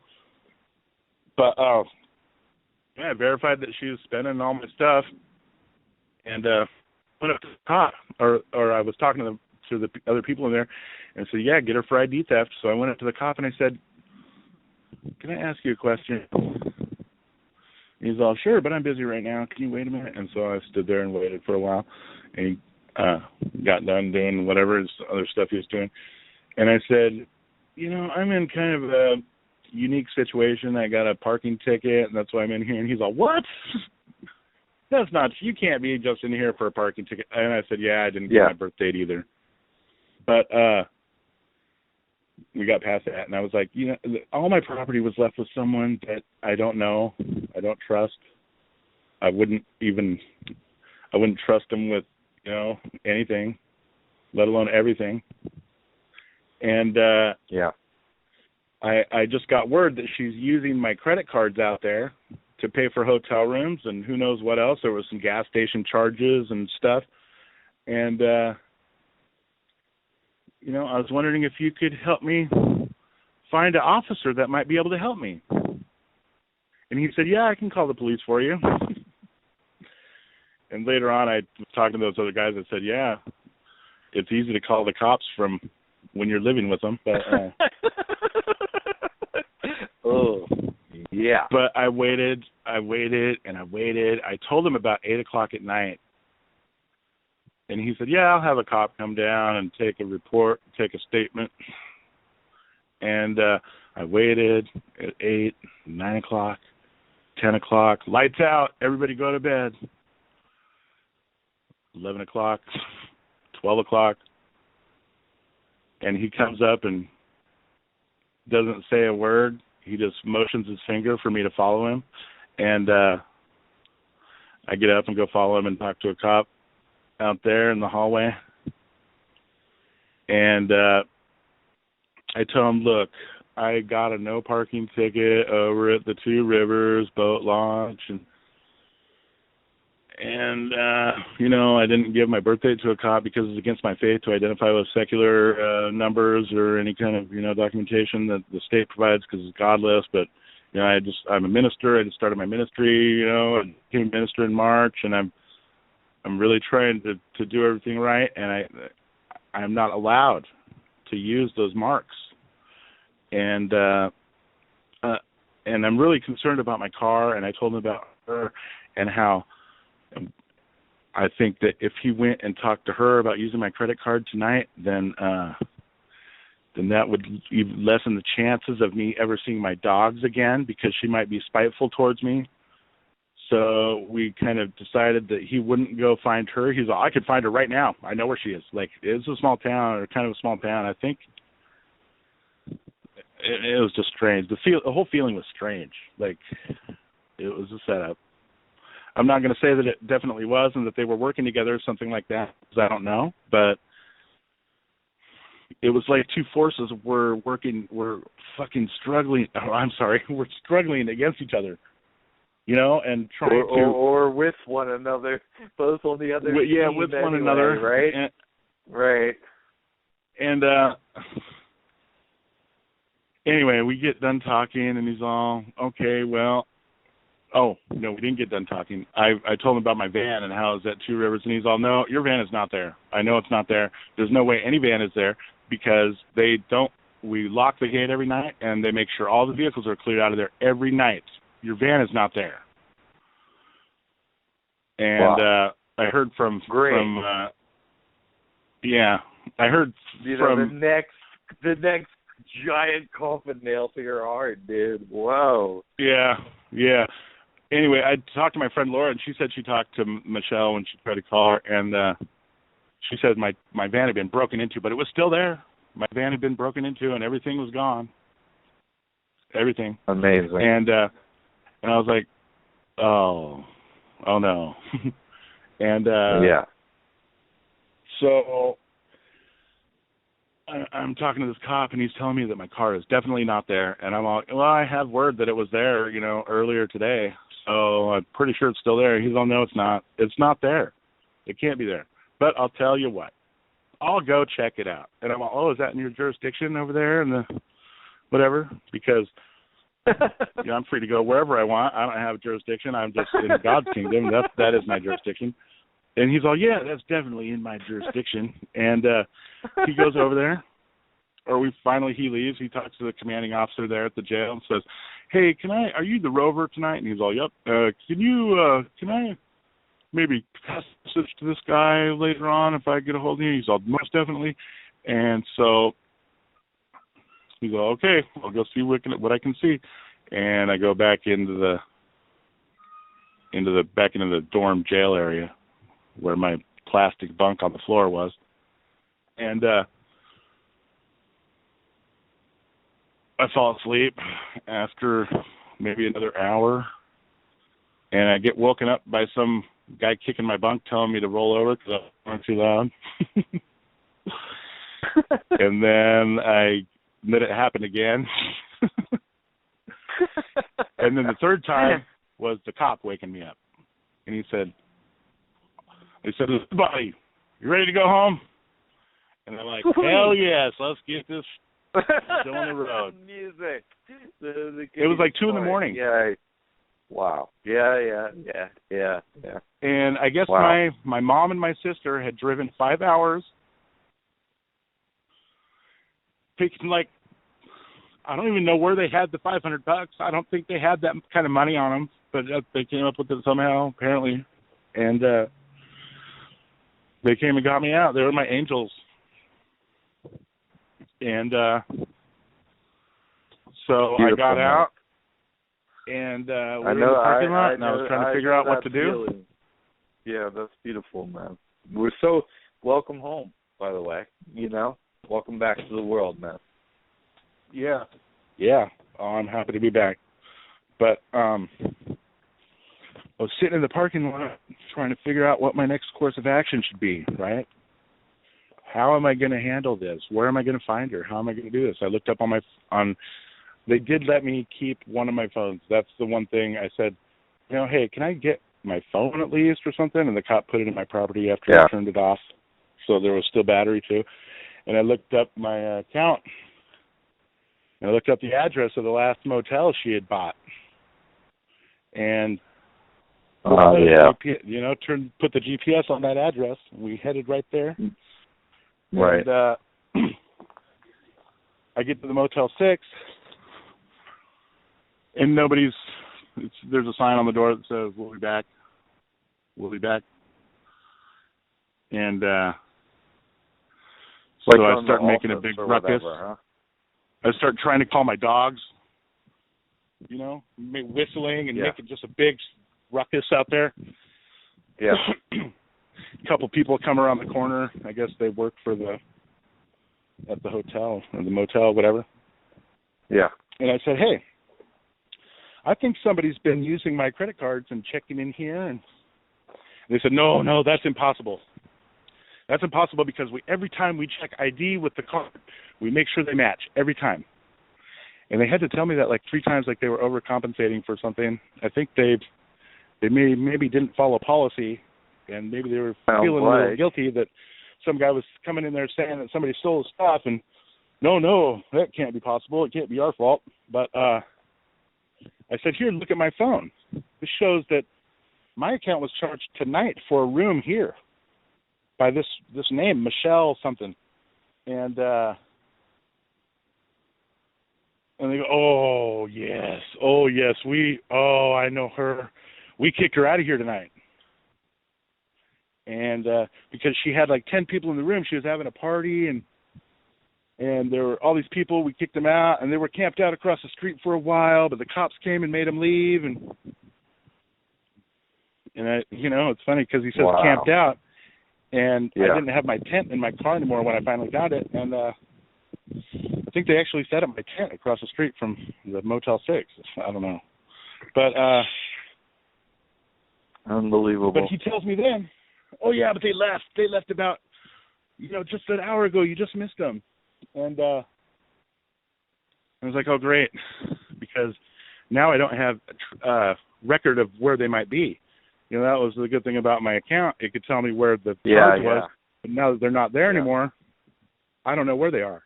So I called her. I called her on the phone, and she acted like she was happy to hear from me. And I said, hey, where are my dogs? I just want to see my dogs. And I said, where are you? And that pretty much that same conversation redundantly went on for, I want to say about 15 or 20 minutes. And I'm like, come on, just tell me where you are. Where are you? Where are you? And she just kept talking about other crap. And I tried to save all your stuff for you. And, starting to make excuses and just, she couldn't stop talking kind of thing. Like, I don't know. Yeah. And finally, after just, almost threatening her, and the guy from the Motel 6 is standing right there. He's all, no, don't tell her about ID theft or anything like that. Don't, be nice, so she'll tell you where she is. And so I started to say something about, look, I'm missing a bunch of money, and it looks like you've been spending them on hotel rooms, and just come on, I just want my dogs. I'm not trying to call the cops. I'm not trying to get you in trouble. It's fine. I want my dogs, and that's it. And my keys and my wallet, and that's it. I don't even care. And I hadn't seen my van at this time, so I didn't know the extent of the damages, but they were pretty bad. Finally, I get her to tell me where she's at. She's at some Economy Inn in Richland, and I already had the car running and on the way to go there right when she told me where it was. And maybe do you happen to have her full? Do you happen to have her full legal name? Yes, it was on the Motel 6 actually gave me printouts of the invoices, copies of the invoice, and it said you do not re-rent, and it had her legal name and all this. And I turned those into the bank already. So and proof of when I went to jail and when I got out, so I couldn't possibly have made those charges. So, but that doesn't mean that automatically the money is refunded. I'm still, waiting for whatever happens to happen when they do their investigation or whatever. And I finally get her to tell me where she is, but she's all, you can't come here. Do not come here.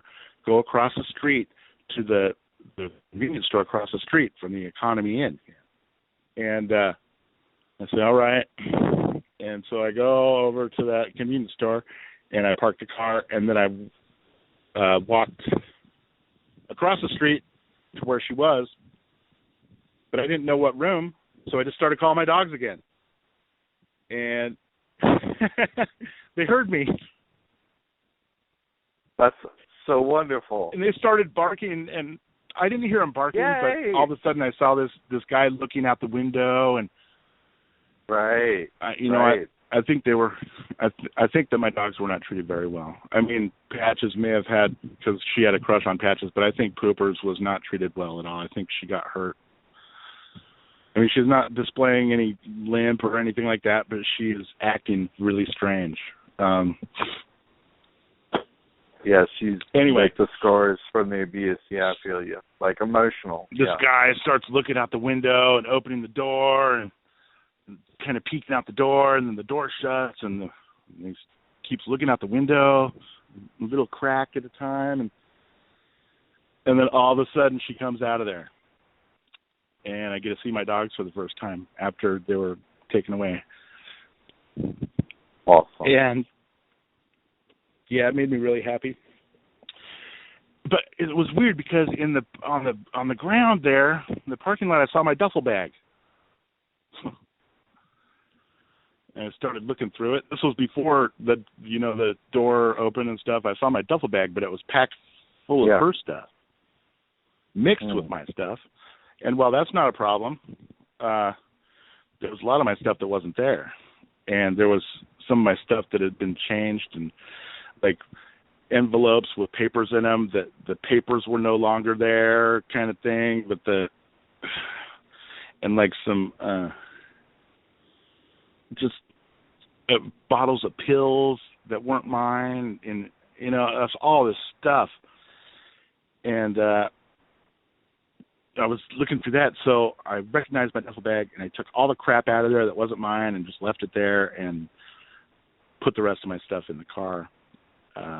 And then she comes out of there. I get my dogs. My sister says, "Get in the car, you guys!" And my dogs hop in the car right away, so they're safe now. And she goes back up to the room.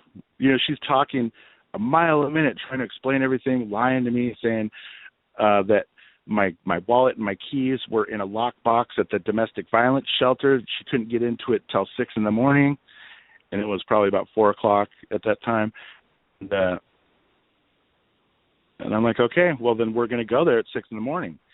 And crying, and I'm like, how come? Why is my duffel bag out here? She's like, I was trying to save all your stuff for you. And I'm like, oh yeah, you're saving it for me by leaving it out here? You weren't even out here, and it was out here. What's really going on here? And she just kept talking and talking, mile a minute, nonstop, crying and emotional and just nuts. And I said, okay, 6 o'clock. I'll just wait till 6 o'clock. And actually, I think, I told her before I was going to wait till 6 o'clock. It was like 4 something, and I was like, okay, you know what? I'm done playing these games. If you're not going to give me back my wallet and my keys, I'm calling the cops. I called the cops. Okay, yeah. And then that's when I waited for like a half hour. And they said they were going to send somebody. Half hour later, I get a phone call. And it's some lady officer saying, we're sorry, but we can't help you. It's a civil issue. It's a civil, you have to go to court. You have to go to the courthouse tomorrow morning and go file a lawsuit or file a claim against them. And I'm like, no, I need my stuff now. And they never had any permission. And she's like, no, there's nothing I can do to help you. Typical, not even there when you need them. So I can't depend on them. They created this whole problem. And then when your stuff's sitting in the other woman's hands in her room, oh, we can't help you with that. I mean, yes. Okay. I hear you. How much time do we have left? We got 15 minutes. Okay, cool. So anyway, I tried texting her back because she had gone back in the motel room at that point, and she wasn't texting me back. So I'm like, okay, I could be looking down a barrel of a gun here in a second, but I'm going up there. So I went up there and knocked on the door, and she was very adamant to tell me that this was a business hotel room that this guy had. He was some kind of dope dealer, and she couldn't have me coming around causing this scene and stuff. So I went up there and knocked on the door, and they were some girl answered with no hair or like shaved head and tattoos all over her face and big black rings around her eyes. And she says, "You're a minister, right? You're a good, kind-hearted person." And I'm like, "Yeah, of course. You can help her, can't you?" And I'm like, "Yeah, we'll see what we can do." She's all, "Maybe you could let her sleep in your van or something." And I'm like, "Yeah, maybe. We'll see." And she's all, "Okay, well, you have to go then." And she hands me my own bag, another one of my own bags, and makes her leave. And then my cane, I'm like, "Hey, that's my cane. I saw it in the room," and all my other stuff. She's like loaded down with all these bags and stuff. But we're leaving. They kicked her out because she was causing too big of a scene. And I'm like, "That's fine. I need to look through these bags anyway." And I mean, I didn't say that. I was thinking that. So first thing, we get downstairs, and it's like, there's no way I'm taking her anywhere. There's no way I'm helping her. There's no way I'm doing anything but getting as much of my stuff back right now as I can. Totally. So I throw my other bag in the minivan that my mom and sister took out there to get me, and I tell my sister, "Look through there and tell me if there's my stuff in there." And she holds up one of my hats and my Freedom from Government T-shirt, and she's like, "Yep, but your stuff's in here." So I start just going through every one of her bags and taking back all my stuff. Excellent. And, excellent. And so I reclaimed, I got my jacket back, and I got like my laundry detergent, and just nothing of any. I mean, my jacket was I'm glad I got that back. I was really concerned. I need that. But just a bunch of other little stuff, like more of my document folders, missing the documents, and it had like some magazine in it, and like just like my most intimate that I know were hidden way in the corners of my car and stuff, things that were in her bag now. And I'm pulling my stuff out and separating quickly what's mine and giving her back her crap. I don't want her stuff. And finally it gets down pretty much to, I've looked through everything except for her purse. And she doesn't want to let go of that.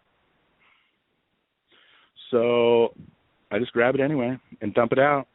And there's all these little coin purses and stuff inside of it, and I find my debit card in one of them. And I said, "I thought you said my wallet was in a lockbox that you couldn't get at till 6 a.m.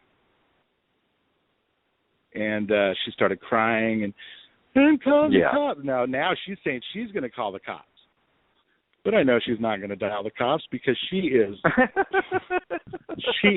not even going to be able to talk to them when they do get there, if you know what I mean. It's not working. It's not working. It's not computing. And you know what? Even if she can get the cops to go there, that's fine too, because I already tried to get them to go. They wouldn't. Right. Here's my phone. Here's my phone. Call them. Yeah. Go ahead. Call them. See if you have any better luck than I do. Right. So I find my debit card, and I'm like, "Where is my car key? Where is my wallet?" And at that point, I don't even care really about my wallet anymore, because I know that if she's giving me stories and the run around and all this crap about this stuff, then we're probably just wasting our breath. I'm not going to get it because it's already gone. So later on, my sister told me she saw a lump in her bra too. And I think that's where the stash of everything was that I needed to get it. Right. But I'm not. Right. I didn't notice that because I don't notice that kind of thing. And I would, even if I did, it's almost like, I'm sure it's like violating someone. Not like I wasn't violated, but I don't know. My sister said she was thinking about grabbing it, but she doesn't need to be even trying to do that stuff either. So that's probably where my car key was, and my other debit card, and maybe some other stuff. But it was weird because some of the stuff that she was holding on to, I don't even know why. Like, she had a bunch of my books. I don't think she was planning on reading them, but she had ruined them anyway. They were all water damaged. I pulled a bunch of my books out of her bag, and I was like, "What? These are my books. You tell me you're just holding on to those for me for safekeeping too, after you were trying to not even, come back out and help me with anything. Just at least I got my dogs back, right?" So she's sitting there, and after I dumped out her purse, she sat down on everything. right away. So I couldn't, I'm not trying to grab stuff that she's sitting on. So I'm like, I guess that's all I'm getting. So then we go and check on my van, which is probably about half hour away. We finally get to my van, and it is just tore up. Like, no door is locked, and everything is just ransacked. And like, even the interior molding was crowbarred, and like they took off all the stuff trying to, they tore the speakers and they tore the stereo out, and it was like they were just being destructive for fun or something. But the one thing that I did notice is that they left my clergy plate and they left my clergy tag in the front. Like, those were off limits. Sweet. You can't touch those because I need them to get home. Wow. And so I'm sitting there thinking, crap, what am I going to do? And I start looking up locksmiths to try to have them come out and cut a key for me. It's like 6 a.m. now, and the locksmith doesn't open until 8, the earliest one. So I'm thinking, I can't wait another 2 hours. I want out of this town. I want out of this state, and I want to leave. I want to get out of here.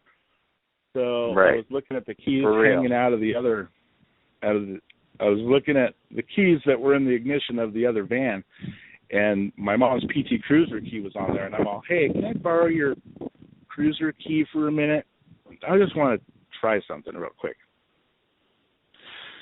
And it worked.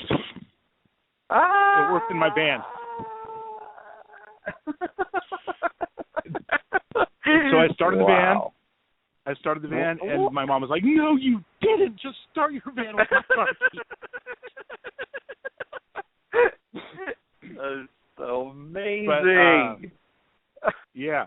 It was so weird, though, because none of the electronics were working. The windows wouldn't roll down. The fan wasn't blowing. It was all, the turn signals didn't work. The brake lights did work, but there was a bunch of stuff that wasn't working. And but I didn't care. I was like, let's get the heck out of here. Just follow me. We're getting out of the state right now. And they wanted to go stop and get breakfast. I'm all, do you mind if we wait until we get to Oregon? But because I just wanted away from that. It was like Twilight Zone, evil, bad news.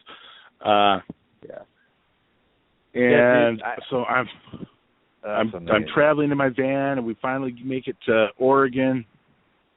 And the whole time, my windows won't roll down, and it's getting really stuffy in there and hot, and the dogs are panting. I give them some water, and I gave them water right away, and they drank right away. And I couldn't. I mean, my sister and my mom fed them some Spanish rice or something that they wanted to give me, but they gave it to the dogs, and they ate it all real quick, like they hadn't been fed in days and not cared for and probably even abused. But we get to Oregon and go to breakfast, and then we get back on the road, and I have no turn signals the whole way. So I tell my sister, just follow me, stay on my butt, don't rear end me though, and we'll be fine. Just follow me, every time. And I didn't use any turn signals. I was, I saw a few cops on the way, but none of them had any interest in me. And we get, maybe about halfway, and my fan starts working. Like, it starts blowing some air.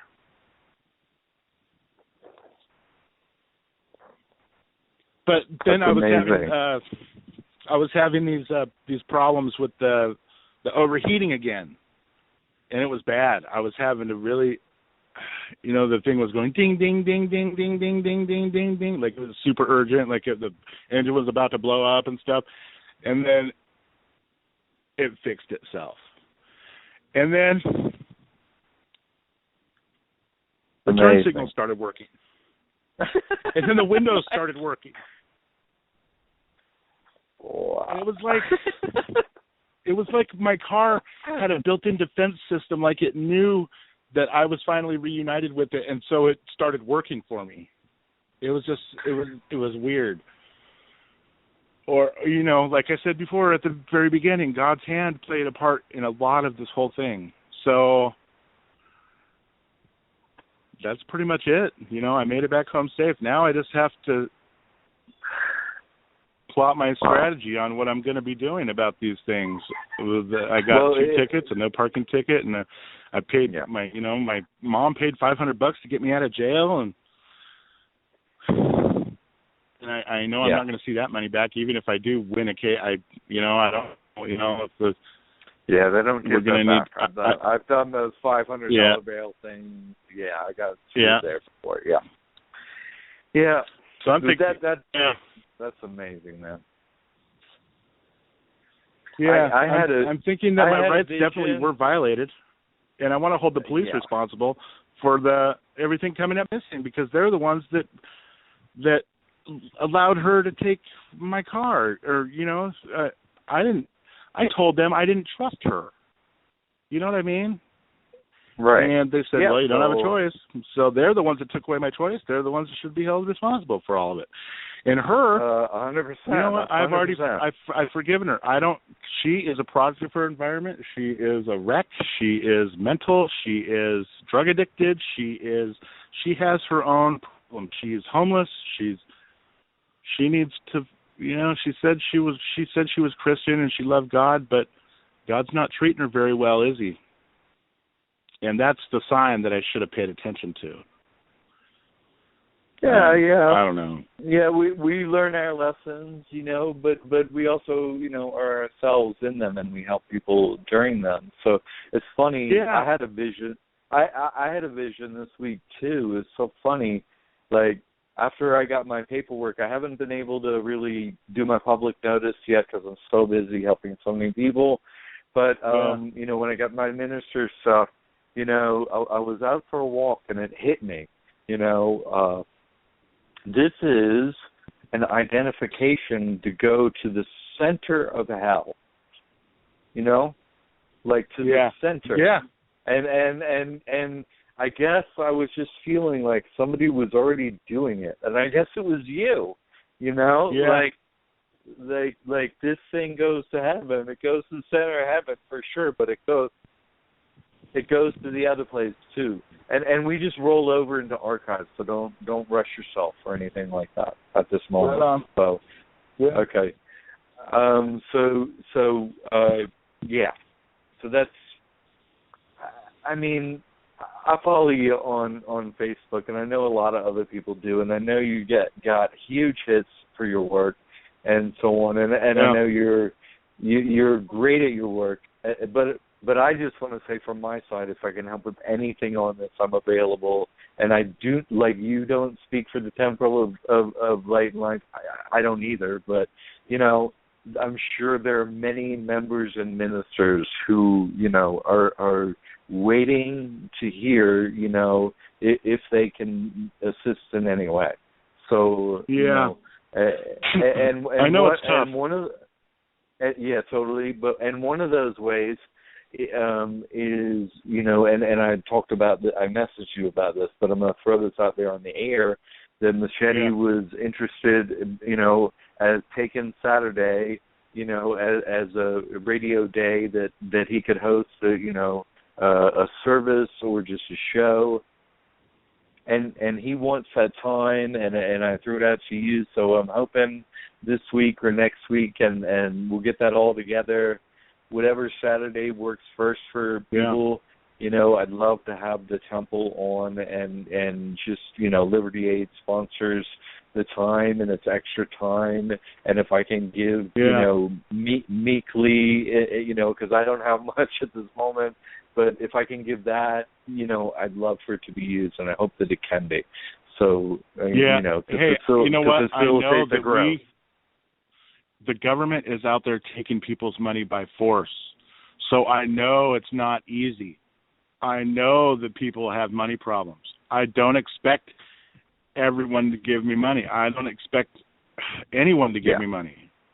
But help would be appreciated, and I will promise, I will swear an oath right now that I will do God's work with every single dime that is given to me. I promise.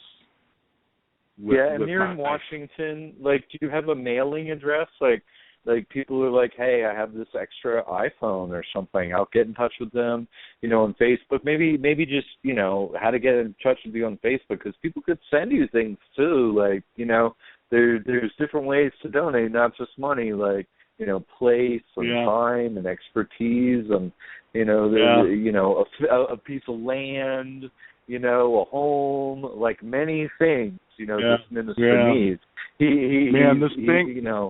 The most You're very important humble, thing right now. Trent. I'm going to speak for you, but there are many things. Think about how we could bring this ministry to so many more people instead of literally millions of people on YouTube. And this is tomorrow. I'm supposed to be going to a YouTube asset. Creators Conference. Yeah, I'm supposed to be going to a conference tomorrow, but I don't have a key to my car, and I don't have. I just use your mom's key, but I already tweaked it pretty hard. It's bent. I really wanted to go to this conference tomorrow. It's looking like I'm probably not going to go, and that's fine. But it's something that I was planning on going to before all this happened. I really wish I could go. Where is it? It's up in Seattle. Get there? It's about 4 hours north. I don't know how to get there. I'm near Portland right now, and it's it's fine. I wanted to go, but maybe God works in mysterious ways. Maybe it just wasn't supposed to happen. But I was thinking, if I went there and I told my story, what if there were 100 different YouTube channels that had my story, or even just talked about me a little bit, and made other people, Right. I don't know. I think that would be crazy and exponential. I think there are people, ministers from the temple listening, and other people, other freedom lovers listening at this moment, that have to now make a choice on which team they're going to support. So please think about that, people. Yeah. Which team have you been supporting all your life, And isn't it time for a change? Right. And anyway, this kid is a heavy hitter on that team, people. Come on. I want to say that I feel like I could have avoided a lot of this loss if I had a home base. That's all. And I've been informed by the bishop of the church that I have a place in West Virginia I can go, but that's 2,700 miles or something, and I don't have little on the gas money. But I appreciate it. But I like being on. I feel like West Coast is my place too. I feel like I don't want to leave. Yeah, no, I feel you there. Right. Yeah. But if I had a place to even park my car, or I don't even care, a 5x5 plot of land where I can dig and put a little cache of my stuff that I can leave somewhere, that's all I needed. It was a place to leave some stuff where I didn't have to lose so much. And it's the hardest thing about being in my van. I'm so vulnerable in that way, and that's what one of my big lessons was this time, is I need to figure out how to minimize future loss. So absolutely. Yeah. Well, I'm glad I could hold the space here for this message a little bit. When I came up with my method for beating debt, I was living in my, Geo Metro hatchback in Walmart parking lot. Okay, so, and then I just decided I'm gonna die or I'm gonna win, and it was win. So, and I surrendered fully, to God. I'm like, this is a great lesson I'm learning here, but I'm going all the way. So you're either with me or you're not, and we're going to find out. So I appreciate you sharing your story. I have similar ones and many, and so that I could hold a space for this one, and because I'll tell you what I've been up against, Trent. Like, I'm trying to have a show here on absolute truth. You know what I mean? Real truth. And it is the most difficult part of my work is finding someone who's congruent in their truth and their work. It's almost impossible. So to speak to somebody who is congruent like you, it's like, you know, like my work that I'm trying so hard to do, I'm able to do finally for people, you know. So you know, thank you for doing your ministry work. Absolutely. And thank you for coming on tonight. And people consider, you know, in which way maybe you could assist in this ministry. You know, think about it. Just think about it if you could. That's all we're saying, you know, because we want to keep Trent going. So, Trent, thank you so much. You know, I'm looking forward to many follow-up episodes. I look forward to our first Saturday show with the Temple. And thank you for being here on Evolvequest tonight. Okay? Yeah. And I can't wait to get back out on the road. I'm not done. We're just getting started. So. Oh, yeah, man. Yeah. Thank you. Thank you so much. It's been my pleasure. Thank you for having me on. And God bless you guys. And God bless all the listeners. You all are my brothers and sisters. I don't care, you know, if you have a badge on. I'll still be nice to you. It's, you know, we got to treat each other right so we can coexist. And all I'm trying to do is bring peace. Beautiful. The GoFundMe information, one more time, if you don't mind, please. You could tell people right now, that would be beautiful. Yeah, well, you can find me on Facebook, facebook.com/Trent.Goodbody. Goodbody spelled Goodbaudy. The GoFundMe is GoFundMe.com/XAASVW. And they gave me a new card for my account. That money gets deposited every week. So while I'm dealing with them trying to figure out what's going on with my account and I'm broke from it, that's a way that I can get money pretty quick. And yeah, my Freedom from Government website has been taken down by hackers finally. They finally got me after a couple years. Really? Yeah. Oh, yeah, they got me. Now that I got another computer, I'm going to try to rebuild what I can, but that was a lot of work I put into that website. Years. I have the domain name still, so I'm going to bring it back. But beautiful. Yeah. That's good. Well, I think things, from what I feel, you know, and what I've felt, everything was taken from me, by the way, Trent. Everything in a similar event. But you know, my wallet showed up a couple hours later, and I had nothing. I mean, nothing. So it's funny how once we hit that moment of depth, you know, that rebuilding can be quite bright, you know. If we've held if we've held it in that place where you did, you know. It's a reminder that when we leave, we don't get to take anything with us. So we have to be used to we can't be too attached. That's what made it easy for me to overcome this whole ordeal and to keep going on and just even smile, is because I'm able to. You know, it's fine. We're not the things. We're not the things. Of course not. Of course we're not the things. Of course. They make our lives easier and we do need some to live, but we're not those things, of course. But he does need some rebuilding help.